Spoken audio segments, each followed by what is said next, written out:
Salut mes Nakamas, c'est le Doc, j'espère que vous allez bien. Bienvenue pour le point doc du mois d'avril. Ça fait un bout de temps qu'on n'avait pas fait un petit point doc. D'habitude, les points doc, je les fais dehors. Mais là, je suis resté ici parce que il fait froid. Il fait froid et comme en ce moment la santé a fait un petit peu des vagues, donc je me suis dit bah tiens, on va refaire comme d'habitude, on se met un petit peu tranquille pour parler de quoi. Eh bien on va parler toujours pareil, c'est un petit peu pour faire le point de ce qui se passe en ce moment, de l'évolution des vidéos, des prévisions des vidéos, pourquoi je continue certains formats, pourquoi je vais en arrêter d'autres, pourquoi je vais en transformer d'autres, parler un petit peu du point sur les conventions, des projets que j'avais eu par rapport à une chaîne Twitch, les lives, d'autres trucs que je voudrais faire, enfin bref, c'est encore une fois pour prendre un bon petit moment et se faire cette petite conversation entre nous. Mais déjà, je vais faire quelque chose que je me suis promis de faire depuis beaucoup de temps et que je n'ai pas encore fait. Je dédie cette vidéo à Andoni, à Justine Suzat, à Joshua, à Cyril P, à Cédi, à Dimitri, à Stefanelli, à Mario, à Drax, à Zax, à Sven, à Somaquatique, à Julien, à G, à Montmorgue, à Cyrréal, à Red Leader, à John, à Kevin Dissora, à Leblon Bob, à Chiquilio, à Serge92, à Yuki, à Hugo, à Valou Shail, à Fan de Ibari, à Morlia, à Lasquo, à Léo, à Matido, à Jeriwigo, à Emmanuel, à Chon, à El Isa 82 ou Lisa 82, à Swans, à Petit Drago, à Andoni, à Le Fou du 42, à Tiama ou à Tiamat. Oui, j'ai des gros problèmes avec ma dyslexie, vous le savez, à Dams, à Romain Kanda, à Pascal Roby, à Shirasaya Dioui, à Zbob 92, à Sébastien, à Pirate, à Kaio Sama, à Kenshi Wando, à Creton Anthony, à Maodao, à Gildart, à Morkai, à Aimari, oui, c'est ça, à Imaric. Des Alda à Brooke, à Wedge 12, à Scapuche, à Bibop Noon, à Damien, à Hugo, à Sayagost, à Sayou Ghost, à Manon, à Caps 3000, à Luciana Pat TV, à Kawa 14, à Virgule, à Kea 988, à Leguts, à Vincent Liberati et à Nakulan 49. Voilà, ça fait un bout de temps que je voulais faire ça. Ça fait un bout de temps que je voulais vous remercier énormément de votre soutien. Les personnes que je viens de citer, ce sont tout simplement les tipeurs, grâce à qui je peux continuer de faire ces vidéos, que je peux continuer mon activité de vidéaste internet et aussi normalement d'animateur culturel dans les conventions pour faire justement des conférences, pour faire des interviews d'animateurs japonais, pour présenter aussi le musée. Mais ça, hein, on va en reparler tout à l'heure, c'est un tout petit peu de côté. Cette vidéo, qu'on comprenne bien, c'est pas une vidéo où je vais pleurer en disant oh là là là là, j'ai pas de pognon, s'il vous plaît, aidez-moi et tout. Encore une fois, les tipeurs, si elles le font, c'est parce qu'on a une très bonne connexion entre nous et c'est des personnes qui doivent aimer ma personne et aimer ce que je fais. Donc voilà, ils veulent me soutenir. C'est un truc qu'on voit de plus en plus aussi sur internet, que beaucoup de youtubeurs sont en train de montrer, mais on a des problèmes au niveau des ayants droit, on a des problèmes au niveau des publicités, je sais qu'il y en a beaucoup, et moi le premier, je vous avais fait un petit screen la dernière fois, où YouTube démonétise certaines de nos vidéos, mais mettent quand même des pubs, au moins sur une vidéo de 20 minutes, ils peuvent te mettre au moins 10 pubs des fois, c'est arrivé pour que justement toute la monétisation n'aille pas à nous, mais hey, à quelqu'un d'autre. Vous savez aussi que dernièrement, je me suis pris des strikes. Donc, si on a plusieurs fois des strikes, eh bien, la chaîne, tout simplement, saute. Donc, on a encore une fois reparti dans ce stress. Donc, encore une fois, un gros merci à vous qui me soutenez en regardant mes vidéos, en laissant des commentaires, en laissant des pouces, parce que ça permet justement aux vidéos d'être bien référencées. Et je vois que la chaîne, eh ben, elle a une progression qui est constante. On espère, encore une fois, pouvoir obtenir les 150 000 Nakama cette année. On arrive presque au cap des 140 000, c'est génial. Façon qui est propre à moi-même de faire les vidéos, que ça ne plaît pas à tout le monde, mais que ça plaît aussi à d'autres personnes. Donc on reste naturel, on reste comme on est, et tant que la passion peut être communiquée justement entre nous, eh bien je serai là. Et cette vidéo, c'est aussi pour dire que, eh bien, malgré les strikes, malgré tous les trucs, eh bien, j'ai une putain de patate. Et One Piece est tellement bon en ce moment que on va y aller jusqu'au bout. On va y aller ensemble. L'autre chose aussi que je voudrais vous dire, c'est qu'il y a eu des placements de produits qui ont été faits. J'ai vraiment axé mes placements de produits que sur Raid Shadow Legends pour une raison. Et justement, on va en parler. D'ailleurs, il y a une vidéo Raid Shadow Legends qui devrait sortir la semaine prochaine ou la semaine d'après, où je vais vous faire un bilan de mon compte, parce que ça fait 1 an que j'ai fait le premier placement de produit, et ça fait 1 an que j'y joue, et que je suis devenu accro de ce jeu.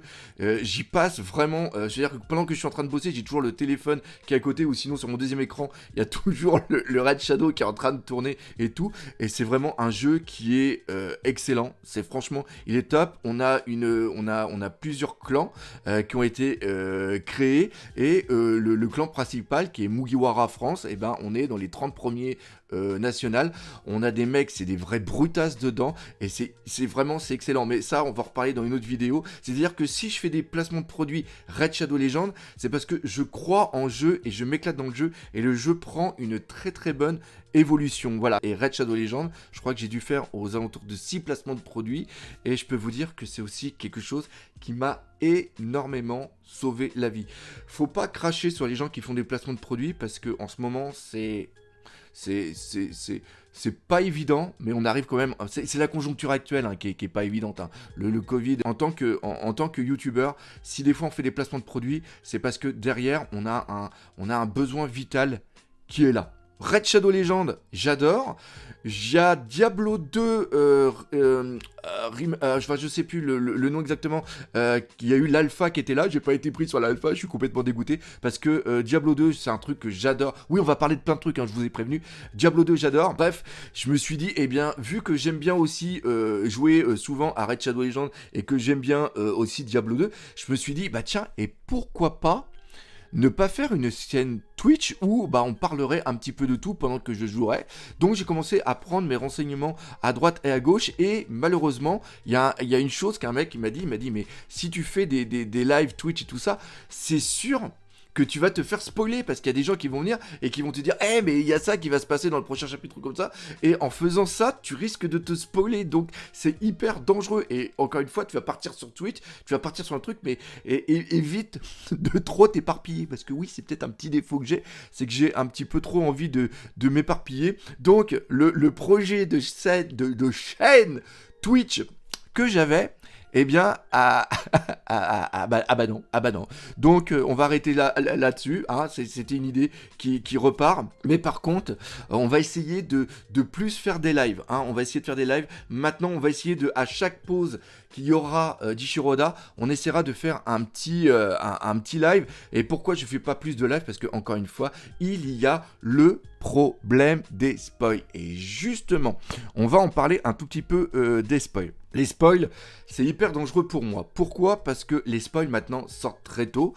Encore une fois, j'ai des personnes qui m'avertissent dès que les spoils sortent, et les spoils maintenant sortent carrément le mardi. Donc moi, je dois me déconnecter de tous les réseaux sociaux le mardi, et jusqu'au vendredi que le chapitre sorte, je ne suis là seulement que sur Twitter ou sur Facebook pour dire bah voilà, je vais sortir cette vidéo où j'ai reçu tel colis, où il y a ça qui est vraiment sympa, etc. Mais c'est tout. Je ne peux pas lire vos messages, je ne peux pas lire les commentaires, et même quand je sors une vidéo, les commentaires de ma vidéo, je ne peux même plus les lire, parce qu'il y a des gens, même s'ils le font, même si c'est pas méchant, la façon dont ils le font, des fois, il y a un commentaire qui va sortir en dire le doc, t'es pas prêt, tu vas voir ce qui va arriver à Orochi, ou tu vas voir ce qui va arriver à Kaido, ou tu vas voir ce qui va arriver à Tei, au Fou Rouge, ou à Zoro, etc. Et à partir de là, je me dis, ah merde, donc obligatoirement le prochain chapitre, il va peut-être y avoir ça qui va se passer, tout ça, et ça peut carrément me gâcher tout un chapitre. Donc c'est vrai que le spoil est hyper dangereux, et en plus j'ai repris les réactions live des épisodes, donc de ce fait je ne dois pas regarder l'épisode, comment il va être. Et l'épisode maintenant sort le dimanche bien sûr au Japon, mais sort aussi sur ADN parce que je suis avec ADN pour regarder justement les épisodes. Et ce qui se passe, c'est que si je vais sur Twitter et si je vois qu'il y a par exemple, si je vois qu'il y a eu le passage de la bataille entre Roger et Barbe Blanche et que je le vois avant de faire la réaction live ne sera pas pareille. Il y a la surprise de découvrir l'épisode, comment ils ont adapté le chapitre dans l'épisode, quel est le style graphique qu'ils ont mis en place, les OST, etc., etc. Donc, ce qui se passe, c'est que pour le chapitre, je suis obligé de me bloquer des spoils du mardi jusqu'au vendredi, et après, du dimanche jusqu'au mardi matin, je suis obligé de me bloquer des réseaux sociaux pour pas me faire spoiler des épisodes, comment ils vont être, parce que encore une fois, même si ADN sort l'épisode le dimanche, le samedi et le dimanche, c'est famille. La famille, c'est vraiment très très important. Vous savez ce qui m'est arrivé et vous savez quelle est l'importance de la famille pour moi. Donc c'est pour ça que je crée cette bulle. Maintenant, on va passer un petit peu sur les autres vidéos. Là, vous êtes beaucoup à me demander, mais c'est quand la sortie des autres Il était une fois One Piece. Et malheureusement, la série Il était une fois One Piece telle qu'elle a été créée s'arrête. Le Doc Jamy, il a été viré. Voilà, je lui ai fait sa lettre, sa démission, il a eu ses indemnités et il est parti. Pourquoi ? Parce que même si certains l'aimaient, il y avait vraiment du 50-50 et il y en a beaucoup qui me disaient dès que tu prends ces terres-hautins un petit peu, on décroche, ça vient un petit peu carrément casser la vidéo.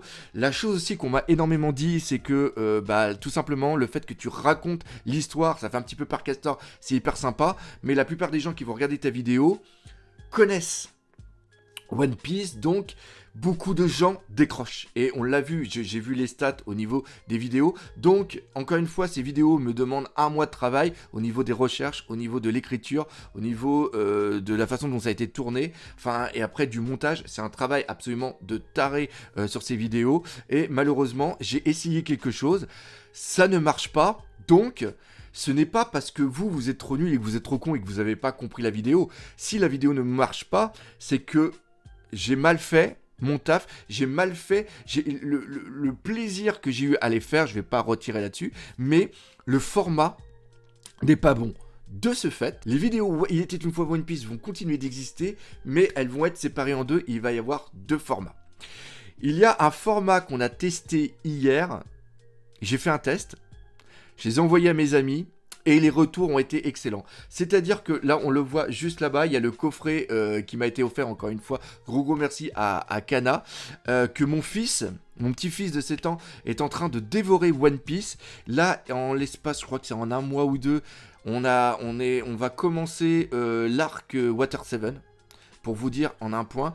Et papa, il fait des vidéos et il voulait faire des vidéos avec papa. Donc, il y a un petit doc qui va venir avec moi dans certaines vidéos pour vous raconter One Piece, et on va voir One Piece à travers les yeux d'un enfant de 7 ans qui découvre One Piece et qui a un papa geek. Je pense que la façon de raconter One Piece, la partie des Il était une fois One Piece, raconter One Piece, on va la faire de cette façon. On va la faire avec le petit doc qui est avec moi, et j'ai le sourire qui est juste là, mais partager quelque chose avec son enfant, c'est incroyable. Et au début, il a eu un petit peu peur, ça se ressentira au niveau dans la vidéo. Mais après, il est vachement libre et il parle beaucoup. Et comme il tient un petit peu de moi, voilà, il est un petit peu foufou. Et l'autre vidéo, toute la partie qui était encyclopédique de One Piece, je vais la garder. Et on est en train de faire un nouveau type de vidéo. Pareil, j'ai fait un test. Le test est assez concluant, donc normalement, ce nouveau type de vidéo devrait sortir dans le mois qui va venir. Encore une fois, pas mal de travail dessus. Comme je l'ai dit aussi, pendant un mois en entier, j'ai épluché le net à fond.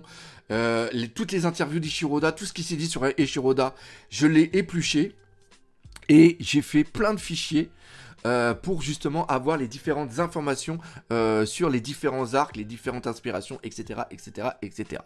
Donc, vous inquiétez pas, on continue à évoluer One Piece. Je continue à parler de One Piece. Il y a eu une vidéo aussi que j'ai faite qui a été comme quoi que les mangas m'ont sauvé la vie. Je vous remercie 1000 fois du retour que vous m'avez donné sur cette vidéo. Des gens qui se sont confiés aussi et que les mangas et les animes ont été un soutien durant leur vie, durant ce qu'ils ont vécu, leur souffrance, ça leur a permis de tenir, ça a été un exemple aussi pour certains. Donc rien que pour ça, cet échange qu'on a eu ensemble était magnifique et c'est quelque chose que j'ai envie de faire depuis tellement longtemps. One Piece, ça a été un déclencheur. Mais avant One Piece, j'ai connu plein d'autres animes, j'ai vécu avec des animes, je suis de la génération Casimir, Les Visiteurs du Mercredi, Club Dorothée, Récréa 2. Je suis pas tout ce qui a été après. Mais j'ai vécu Dragon Ball, j'ai vécu Les Chevaliers Zodiac, j'ai vécu Olivetum, Ken le Survivant, Lady Oscar, les Mystères Citador, Albator, Cobra, Captain Flamme, Ulysse 31. Enfin, j'ai vécu plein de trucs et j'ai envie de vous en parler. Mais je ne peux pas vous en parler sur cette chaîne. Donc, on est en train de réfléchir à quelque chose. Et si un jour, entre guillemets, les conventions reprennent, c'est aussi quelque chose que je veux faire. J'ai envie d'être sur une scène, j'ai envie de vous parler de l'histoire d'un manga, de l'histoire d'un anime. Il y a tellement eu comme manga, il y a tellement eu comme anime qui sont sortis qu'il est possible tous les ans de vous faire des vidéos anniversaires, de faire des conférences sur scène, de parler d'un animateur, de parler d'un mangaka, de parler de plein de choses. Et je vous le dis depuis tellement longtemps, je ne veux pas être que le doc. Je veux surtout être le papa manga, le tonton manga, et plus tard, le papy manga.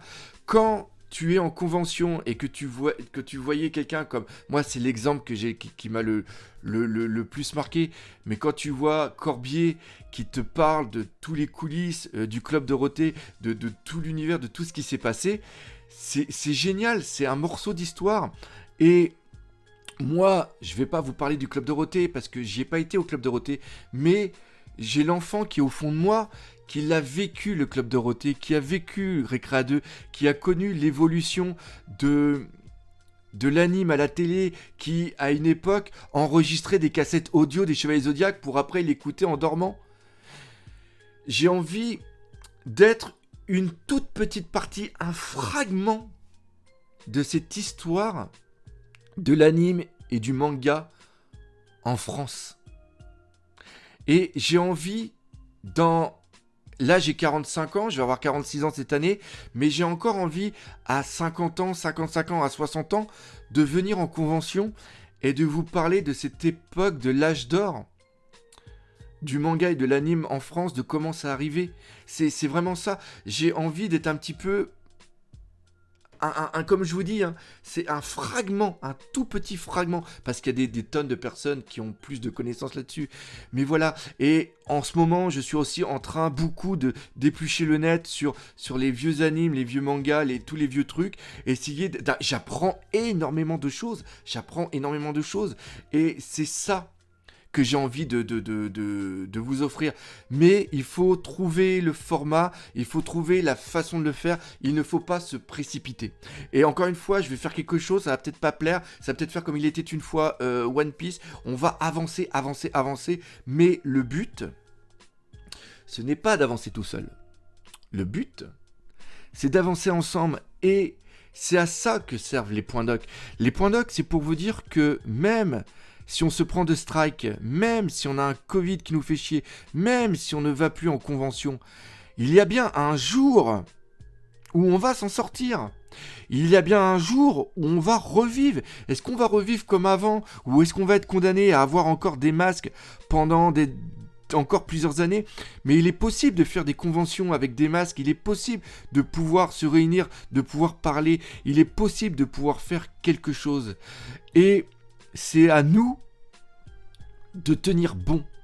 C'est à nous de garder un cap et de regarder cette lumière qui est au bout du tunnel. Ce tunnel qui n'arrête pas de se rallonger, qui n'arrête pas. Mais la lumière, elle ne disparaît pas. La lumière, je la vois là. Elle est juste là-bas. Et c'est à nous d'y aller ensemble. Et les points doc servent aussi à ça, à vous dire que on ne baisse pas les bras. C'est aussi un petit peu pour essayer de nous apporter ensemble et nous dire on va y arriver, on va y arriver, on va y arriver. Encore une fois, si j'y arrive, c'est grâce à votre soutien. Je vous remercie énormément. Si cette vidéo vous a fait du bien, eh bien, n'hésitez pas à le partager, parlez-en autour de vous, laissez des commentaires. Mais surtout, on n'oublie pas le principal, la vie, c'est la vie. Oui, c'est complètement débile, mais je vous laisse terminer comme ça.